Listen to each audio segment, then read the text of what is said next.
কি ভাইয়া খুব কি জলে?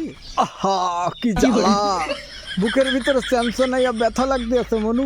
আজকের খেলা দেখার পরে আমরা যতটা না আনন্দ পেয়েছি তার থেকে 3 গুণ গাড়ি ফেটেছে আরেকটা দলের।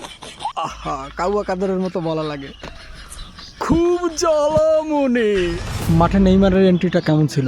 মনে হচ্ছিল না যে কোনো দেশের প্রেসিডেন্ট আসার সময়ও পোলাপান এতটা উদ্গ্রীব হয় না। ভিনির গোলগুলো কেমন ছিল?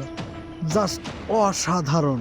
সব কিছু মিলিয়ে ব্রাজিলের পোলাপান কিন্তু একেবারে অসাধারণ খেলেছে। আর আর্জেন্টাইন ভক্তদের আমি বলতে চাই, তোমরা কেলা খাও, আপাতত তোমরা এই কেলা খেয়ে জীবন নিপাত করো।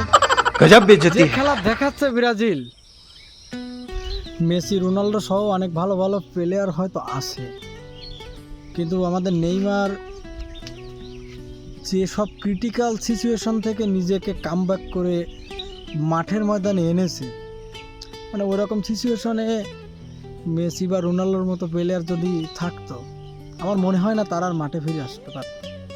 তাই নেইমারকে নিয়ে এত ট্রল করে কোনো লাভ নেই ভাই, ও তো এমনি অসুস্থ, তারপরেও তো খেলছে। আমাদের ভক্তদের মনে সে এখনও আশার প্রদীপ জ্বালিয়ে রেখেছে, দেখা যাক কী হয়। এবার যদি নকআউট পর্বে আমরা বাদও পড়ি তাতেও কোনো আফসোস নেই, কারণ নেইমারকে 15 মিনিটের জন্য দেখে আমাদের আত্মার শান্তি হয়েই গেছে। আমাদের কাপের দরকার নেই।